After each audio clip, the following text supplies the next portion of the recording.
What's up, madlang people? Another day, another quiz. So, ayun nga, Matt. And wala tayong choice. Wala tayong mag-choice. Kailangan natin mag-aral kasi estudyante tayo. And ayun, nag-click sa video na to kasi gusto mag-aral. So, let's go na.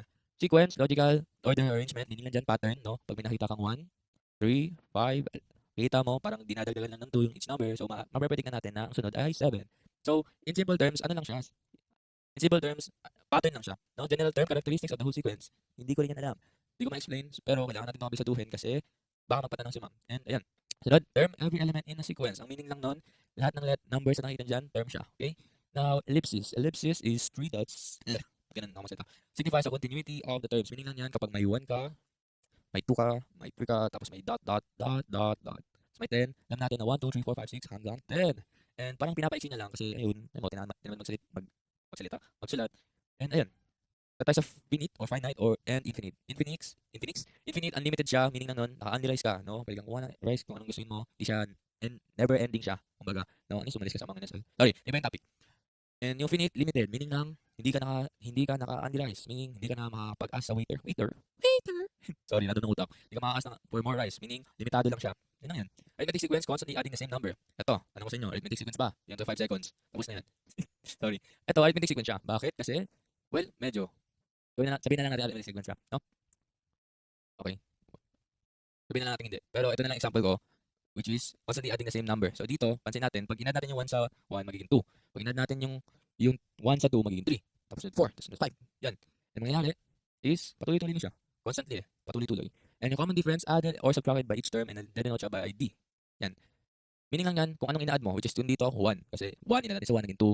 2 in-add natin sa 1, naging 3. Yun lang yun. So, ayun, nandito na naman tayo. And ito, nakita ko, ito yung formula natin. Na-explain naman ako paano nakuha. Namuta ko na yun. Paano niya in-explain, pero nagagaling ako kay ma'am. So, yan. Ito na yan. Ito, wag na wag niyong kakalimutan. Best friend niya yan. Best friend niya yan sa lesson natin. No? So, ang mangyayari dito is may nakuha akong example sa book. And ito yung susundan natin. Dito sa example, negative 39 yung hinahanap. Ano meaning nun? N ba yun? N? Hindi. Negative 39, kailangan natin daw siyang hanapin sa sequence na to. No? Kung pang ilan siya. Kasi alam naman natin na ito ay pang una, pangalawa, pangatlo, so on, so forth. No? So ngayon, kunin na natin yung mga makuha natin dito. Pinamadali, A sub 1, which is, yung unang term na nakita, tama, is 33. Sunod, D, no? Yung D, gagawin natin, para hindi kayo malito, muhit na naman ako, like pang apat ko na itong kasi mali-mali yung sinasabi ko. No? 25 minus 33. No? Always unahin nyo ilagay yung yung kasunod niya before nyo i-minus. Kasi kapag ginawa nyo 33 minus 25, sagot 8 pero positive. Pero dito naman, ang sagot dito ay negative 8. No? Yung kakalimutan yung negative sign na yan. So, ang mangyayari, yung common difference, ang sagot is negative 8. No? And ngayon, ano yung A sub n? A sub n, yung pinapahanap. Yung number, sorry, rephrase ko. A sub n, kung ano yung binigay sa atin. Kung tinanong, what is, wait, my book. Kung tinanong ay, kung tinanong is, which term is negative 39 in the sequence? Meaning term, pang ilan daw siya. No? Pero, in simple terms, kung ano yung A sub n mo, ayun yung binigay, ayun yung number na binigay sa'yo, and ayun yung pinapahanap sa'yo kung pang ilan daw siya. Eh, pang ilan? Hashtag 28. Alam mo kung sino ka? Sorry. Huwag niyo na alamin kung sino yun. Ngayon. Ngayon? Ay, sorry, ba't 28? Sorry, na-distract ang mind. Sorry, guys, sorry. Ngayon, dito tayo sa N. Ano yung N? N ba 39? Hindi. No? Yung N yung bilang kung pang ilan siya. No? So, ito, bilang niya 1, ito bilang niya 2, ito bilang niya 3. Yung N, yung hinahanap natin, pag tinatanong which term. No? So, kung pinapahanap sa atin si negative 7, kung pang ilang term siya, negative 7, ang sagot sa N is 6. Okay? Ganun lang yun. Yan. Example lang yun, sana hindi kayo naguluhan. And ngayon, substitute na natin. So, A sub N, nahin natin. Negative 39, A sub 1, 33, equals, huwag niyo kalimutan yan. N minus 1. Ayan na. Ayan na, mga bata. So, ito nga, dahil may nakita tayong ganito, no, plus at saka minus, gagawin na natin dyan, magiging minus. Bakit? Pag tinensyo yung plus at saka minus, pag tinensyo yung plus at saka minus, ano mangyayari? Magiging negative lang din. So, ito na yan. 33 equals 9. Kung nagulan kayo, nire-write ko lang kasi. Ayun. So, ito na, ano mangyayari dito? Pinakamadaling alalahanin, PEMDAS. Kailangan natin parenthesis, exponent, multiplication, division, addition, at saka subtraction. So, parenthesis. Mayroon nga tayong parenthesis. May magagawa ba tayo? Hindi. Wala. Wala tayong magagawa dyan. Ngayon, ang nangyayari, ito. Kasi multiplication siya. Meaning lang yan, yung 8, tatimes natin sa n, negative 8 up. Tsaka yung negative 1, tatimes natin sa negative 8. So, gawin na natin yan. Copy yung nandito sa gilid. Is, ano to guys, no? Invincible, alalahan nyo, lagi may invincible na 1 sa harap ng mga numbers, mga variables, kumbaga. Gagawin lang dyan, pagdidikitin nyo lang. Ganun lang yun. Kasi kung number lang pero pag may 2 diyan, ang magiging sagot diyan is negative 16 kasi 2 times 8. Yun. Okay. Pero dito, pag didikit niyo lang, which is negative 8n. Eh, paano naman sa negative times negative 1? Mangyari na diyan, positive. Positive. Yun. So ngayon, may nakikita tayong, kung napapanood niyo yung old video ko, no? Ang ginagawa natin, pinaghihiwalay natin, no? Anong pinaghihiwalay? Couples mo ba? Hindi. No, hindi. Pinaghiwalay natin yung mga like terms. What I mean by pinaghihiwalay, nilalagay sa same side, no? So itong 33 na to, negative 39 na to, at saka positive 8 na to, pagsasamahin natin sa isang side. Anong isang side? Isang side ng equal sign. So mangyayari, 33 plus 8 minus 34 equals negative 8n. Ay, sorry. So mangyayari, ano mangyayari? Positive 30. So mangyayari, positive 33 naging negative 33. Oh, sorry. Tapos yung positive 8 natin maging negative 8. Tapos yung negative 30 natin magiging negative 39 pa din. Wala, bakit? Doon na siya sa side na yun eh. Hindi natin siya tinranspose. So ayun, kung naguluhan kayo, tinranspose lang natin yung etong dalawang to sa kabila para madali. No? 33 plus 8. Anong sagot? Wala ko narinig kasi video to. 41. 41, 41, 39. No? Dahil same sila ng sign, i-add lang natin sila. Ito naman, ang sagot nito is 80. Tama? 80. So 80 pangit. Equals negative 8n. Yung negative. Sorry, medyo nasasabog ako So ngayon, paano yan? No, kailangan natin merong sagabal dyan sa gilid. Sagabal, negative 8. Gagawin lang dyan, de-divide lang natin. Ano yung de-divide natin dyan? Kung ano yung katabi ng n, which is negative 8. So negative 8. No? Negative 8. Dito muna tayo sa exciting part. Sorry, sa madaling part. Ito, negative times negative positive. So pwede mo na siyang i-cancel. Cancel out mo lang. So magiging equals n. Lang. 80 divided by negative 8. 10. Positive, negative. Negative. No? So, ayan yung sagot natin. Which is, yung negative 39 term is mahanap sa 10th na, wait, saan kayo libro? Negative 39 natin. Okay, basahin ko Therefore, negative 39 is the 10th term of the sequence. No? Yun lang yun. Yung term kung pangilan siya. So, i-fact check naman natin. Simulan natin sa dito. Sunod niyan is, wait, gawin pa ba natin? Sige, pull out natin ang mahiwagang calculator. Saan calculator ko? No? Negative 7 plus, i-add natin yung common difference, which is negative 8. Hindi negative 7 minus negative 8. 15. Ayun yung pang natin 15 minus 8. 7 ba na minus 1? No? Minus 8 pala. Minus 8. 23. Blood. Minus 8. 31. Or negative to guys Pasensyahan na lang ang aking handwriting. Minus 7. Minus 8. 39. So, 39. Kita natin 39. Ngayon, mayari. Ito 6. Ito 7. Ito 8. Ito 9. Ito 10. So, tama ba? Yung n natin na is 10 is the 10th term? Tama. Yun lang yun, guys. So, nandito na tayo. No? Tapos na tayo dito. Correction lang. Kapag may makikita kayo, wala yung TH. No? Kung may TH lang pag term. Okay, so, mali ko yun. I'm so sorry. So, dito na tayo. No? Dito tayo na nawawala yung A sub n. Medyo. No? Dito tayo. No? Ang tanong dito, what is the 15th term? Sulat natin kung gusto nyo. What is the 15th term of the sequence? So, ang sequence ay nabinigay ay 11, 19, 97, 35. Sorry talaga isang pangit na sulat ko. Dot. Yan. Kunin na lang natin to kasi tinatamad ulit ako magsulat. Kunin na lang natin to. Yan. No? Kunin natin yung makukuha natin dito. So, tanong, 15th term. Pag sinasabing 15th term, ayun yung n. Kapag may nakita ng 12th term, n na yun mismo. So, n is equals to 15. Ano yung A sub 1 natin? Basic lang yan. A sub 1 is equals to 3. Yung common difference, 11 minus 3 is equals to, ano yun guys? Pag tinatanong ko rin, naglalag yung utak ko, which is 8. So, di natin is 8. Siya na hinahanap natin ngayon. Ano yung hinahanap natin ngayon? Which is A sub n, yung hinahanap natin ngayon. Medyo nakakalito talaga siya, yung n at saka A sub n magkaiba. Pero, in simpler terms, yung n, siya yung bilang ng term. No? Ito, 2. Kung ito, 4. Yung A sub n natin is 27. Example lang yun guys, example. Kung yung n natin is 4. So, yun na nga. No? So, yun na nga. Ano na gagawin natin ngayon? Same lang. Nakuha ng given, isa substitute. So, A sub n, no, may A na tayo. Pero, may A tayo. Di natin mahanap si A sub n. Pero, alam natin kung ano yung n, which is 15. Equals A sub 1, which is 3. Plus 8. Tapos dito is n, which is 15. Minus 1. Ayan. Kanina. Tinimes natin to. Ngayon, parenthesis uunahin natin kasi kanina, example na to, ay pangit. Wait. Fill natin to ng block. Oops. Yan. Dito kasi, no? dito, hindi natin 'to maso-solve. Kaya inuna natin, closest sa PEMDAS which is yung M, multiplication. Pero dito naman, ang nangyari dito, ba't may linya? Ngayon, puwede niyo naman i-times yan dito, pero pinapahaba niyo lang yun. So, ang gawin na lang natin dito is, ayun, minusin niyo yan, ang mangyayari, 3 plus 8 times 14. Yun lang yun. Ngayon, multiplication na sunod kasi yan yung pinakamalapit sa PEMDAS. Nagets niyo guys? 14? 14 times 8, 112. 112 plus 3. Ano yan? No? So, a sub 15, walang transpose, is 115. Yan lang yun guys. Nawawala. Kailangan niyo na talaga intindihin dito yung question mismo. No? Pag tinanong ay which term is 39, so dito, which term is 39, which term is 39. Ayun yung a sub n. No? A sub n siya. Pero pag tinanong, 15th term, ayun yung n. Ayun yung bilang na sa sequence na to. Kung ano yung place niya. Sorry, medyo nakakalito.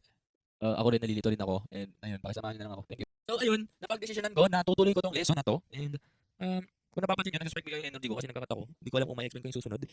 Study sa common difference, no? I think maminusin mo lang talaga. Ayun talaga yung ano. I think wala naman nabigay si ma'am na hahanapin mo hindi. Parang A sub 1 lang, ay A sub n lang yung n term at saka yung A sub 1. A sub n, sorry. Yan. Wait, technique. Lesson na to ni ma'am kanina, pero pag hindi gets, try ko magets nyo. Okay, so meron tayong first case. Now, first case natin is odd. Ano po ba yung odd? Ako, babalik ka talaga sa kinder. Yung odd numbers po kasi, ayun po, yung 1, 3, 5, 7, 9, 11, 13, 15, 17. Pero, ayun lang, basta alalahanin ng pag-odd, hindi mo siya madi-divide by 2. Yun lang yun. So, yung second case naman natin, kung may odd, meron tayong even, which is medyo mahirap. Even, no? Ano ba yung odd and even? Yung numbers po ba? Napupuna ako. Wow. Character development. Joke lang. Ang odd or even na tinatawag dyan is yung bilang ng nawawala. Di bata, mawalang numbers. Kasi ayon sa arithmetic, arithmetic means between two non-consecutive terms. So yung arithmetic means ito yung mga missing spaces. In simpler terms. Basta alalahanin nyo lang yung meaning yun. So, ayan, bilangan natin yung kulang. 1, 2, 3. Wow, ang galing nyo mga bata. Ayan, odd ba siya even? Madaling tanong, nade-divide ba siya sa 2? Hindi. Hindi. Ngayon, ang gagamitin natin case. Case 1, which is average. No? Alam ko naman, lahat nandito, at least once na-try nang i-calculate yung average sa mga grades. Tama? So, madadali lang kayo dito. Nagawin natin, kita natin to, pag-add natin yan. So, 12 plus 68 is equals to, lagay mo dito 1, 0, magiging 80. Yun lang yun. 80 yung sagot, guys. You're welcome. You're welcome. Sorry, nagiging ano na talaga yung utak ko, guys. Sumasabog na, guys. Sumasabog. Okay, 80. Okay, sulat natin yung 80. Sorry sa interruption, guys. Interruption. Wait. So, 80. Oops. Uy, umalis ka dyan. 80. Yan. 80. Ayan. Ilan ba numbers pinag-add natin? Ilan? Dalawa. Nawala. So, di-divide natin siya by 2. So, 2 divided by 80. 8 is... Lagi, sabog na talaga ako, no? 4. 8. 0. Yun lang. 4. Ah, okay. No? 80. 80. Di-divide lang natin siya sa 2. Ano ba kalahati ng 80? Eh, di 40. Ha, ha, ha, ha. Sorry, nasasabi na ako. Ayun lang yun. Ganun lang, guys. Ganun lang. Ano yung missing term dito? 40. Yun lang. Sa gitna, hindi mo siya malalagay dito kasi mangyayari dyan, ano yung average kasi, ano yung kalagitnaan nito at ito. This is average. Okay? So yun, nakuha na natin to. Ngayon, parang dumagdag problema natin Meron pa tayong dalawa eh. Ano gagawin natin? Gagawin ba natin ito ulit-ulit? Hindi. Gagawin natin, kukuha tayo ng pair. Anong pair yan? Ito, magka-pair. Ito, magka-pair sila. Tsaka ito, magka-pair sila. Do you gets? Okay lang, wait lang guys. Please, let's do my work type shift. Okay, ngayon. Yung meaning ko, gagawin na natin yung ginawa natin pero hindi na sa 12 at saka 68. Etong mag-pair na to, 12 at saka 40, i-add natin. Ang kinalabasan is 52. Ano ba kalahati ng 52? Divide natin by 2. Gusto nyo dito? Bayan niyo ako mag-divide kasi hindi ko yung magagawa sa utak ko. 5, wala. Hindi, 5, 2, maging 4 yan. Maging 12. Yan ba ang 12? 6. Sagot? 20. 26. Divided by 2 is equals to 26. Yun lang, di ba? Madali lang siya. Kung nabibilisan, wait lang. Okay? Try natin i-explain pa ng mas maigi sa dito. Ngayon, dito naman sa second pair, kung kita nyo, kulay blue. No? Kumatay ng kulay blue. Bakit naging dalawang pairs? Okay, ulitin ko. Itong dalawa, meron silang ginagitnaang, itong dalawa may ginigitnaan silang empty space. Kanina kasi hindi pa natin na-solve, di ba? Tapos ito naman, may ginigitnaan silang empty space kaya sila magka-pair. Diba? Di bale, try mo lang lagi magkaroon ng isa or odd number. Ayaw mo explain. Basta mag-pair yan. Yun lang yun. Guess yun naman ata. Sorry, sasabog na talaga ako. Yan, dito naman tayo. Okay, so next pair natin, 40 plus 68. No? 40 plus 68, ang kinalabasan ay 108. 108. And ilan ba yung pinag-plus natin? Di ba dalawa? Isa dito, isa dito. So, di-divide natin siya by 2. Di-divide natin siya by 2. Ang mangyayari, bayan niyo ako. Okay, no? Pag di kayo marunong mag-long division, ako po, paano yan? Babalik kayo grade 5. Grade 5 ba? Ewan ko. Ayan, no? Try natin i-explain na madalian. Try natin sa 1. Siyempre, hindi yun pwede kasi 2. Pag skip counting ka, 2 agad, wala yung 1. Paano naman yung 10? Kaya ba yan? Kaya, kasi pag skip counting tayo, 2, 4, 6, 8, 10. Ilan yon? 10. 10 yon. And pang ilan siya? Ba? Pang 5. Kasi, walang kasi. 5 lang talaga siya. So, ayan, gagawin natin, minus natin to, maging 0. Tapos 8. No? Pag nag-skip counting ba tayo, makita na sa 8? Oo, 2, 4, 6, 8. Ilan yon? 4 yon sa delivery natin. Tapos, yon, kaya naman, maging 0. Hindi yun na yung sagot. 54. 54 yung sagot natin for this video.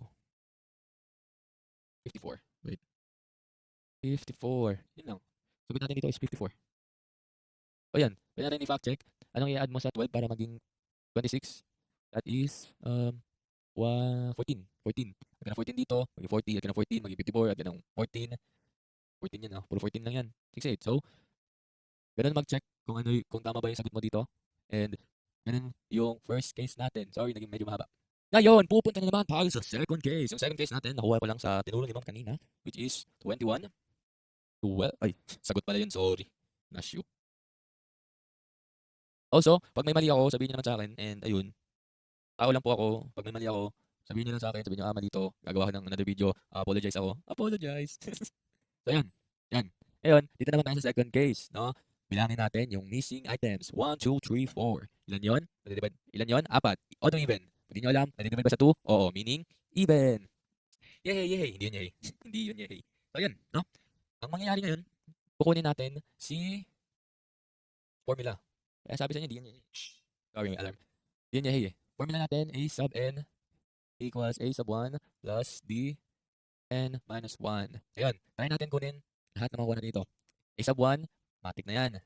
Sub 1 natin is 21. A sub n, lalahanin nyo, yung A sub n, kapag sa arithmetic means, lagi siya nasa dulong-dulo. Pero pag pinapahanap, hindi huwag kayong magugulahan. Teka lang, tutulungan naman kayo ni ma'am. Sana. Hindi, 24 ba? Ay, 24. Negative 24. Yan. Nagulan ako dun eh. Kaya nagkamali na naman ako. And, ayan, D, makuha ba natin dito? Hindi. Kasi, ayan, hulaan mo na lang. Minus 1 and 1, minus 1 and 2, hindi. No? And, pag hindi naman natin, negative siya, meaning negative yung number na makukuha natin for our value D. So, yun. A sub n natin, 24. Pang ilan ba si 24? Mabibilang naman yan, di ba? 1, 2, 3, 4, 5, 6. Pang 6 siya. Meaning, he. I'm not assuming his gender. He. Her gender. Sorry, out of topic. 6 siya, meaning siya yung nth term, which is 6. Tama, ganda ng nth term eh. Nth term. Yung n, pag pinilatan mo ng 6 term. Yan lang yun. Wala lang, share ko lang guys. Masyado ba akong matagal magturo? Feel ko masyadong matagal. I'm so sorry. Ba't ako nagsasorry ako ng tuturo? 2 times na lang. Kung nababagalan kayo. Pero yun, nakuha na natin. Try natin Ay, wait lang. Ano ba yung kulang dito? Para to be clear lang. D. Difference. Common difference. Yan, substitute na natin. A sub 1, negative 24. Ay, A sub n, negative 24. A sub 1, 21. Plus D, kasi wala yan. And 6 term kasi siya. And 1. Ganun lang po yun. Ngayon, mga bata, anong uunahin natin? Tama, parenthesis kasi nandito tayo. Pwede natin mong sagutin. Ang masagot dyan is number 5. Okay, pumapangit ulit yung sulat ko. Ano naman? Okay. Walang magreklamo dito I'm trying my best here. Yay. Yan. Sunod, anong gagawin? Pag-indicatin na natin itong dalawang to. Kasi pag tinis mo yan, 5D lang. Ba't palit sulat ko? Equals 21 plus D. Sorry, 5D. Yan. Okay? Ayun. Tulad ng kanina. Parang commercial. Tulad ng kanina. Anong gagawin natin? Gagawin po natin, hanapin po natin yung mga like terms. Ito po, dalawa, like terms sila. Kasi ito pong 5D, meron po siyang letter. Meaning, nalileft out siya. Yun lang po yun. Ngayon, problema naman natin ngayon, may pinapakita siya ng equal sign. Anong gagawin? Simple terms, transpose. So, magiging negative 24 minus, kasi, pala siya kanina, 21 equals 5D. Negative 24 minus negative 21. Ano ang sagot? Negative 45. Sorry, lang negative sign. Plus 5D. Oh, parang ano nagkaka-deja vu tayo dito. Kasi natin, may sagabal na 5 dyan, kailangan lang natin yung D. Tama? Gagawin? Yes, sagot kayo guys. Ay, video nga pala. Tumawa kayo dapat sa comment may matatawa. Natin ng 5. Bakit hindi negative 5? Mukha bang negative yan? Yan. Kailangan di-divide natin kung ano lang yung katabi ng variable. No? So, yan. Ito, cancel out. Magiging, nawawalan ako ng place magsulat. Lagyan natin dito. Equals D. D na lang. Negative 45 divided by 5. Nasagot? Wait lang, counting lang ako guys. 36. 45? 9 yan Sorry. Nasasabog talaga ako guys. Sorry talaga. Hindi ko ma-fast thinking. Yan. Negative D. Negative D? Negative 9. Hindi natin. Ayan yung sagot. Well, hindi yan yung sagot kasi kailangan pa natin i-fill in the blanks. So, 21 minus 9, 12. 29. Ay, 29. 12 minus 9, 3. 12 minus, sorry, 3 minus 9, negative 6. And negative 6 minus 9, negative 15. Ayan na siya. Ano yung odd at even? Sana naintindihan nyo. Mamaya, 15k likes. Idadrop ko po yung video ng arithmetic series. O mamaya na lang. Kailangan ko gumawa ng reviewer. Bye-bye!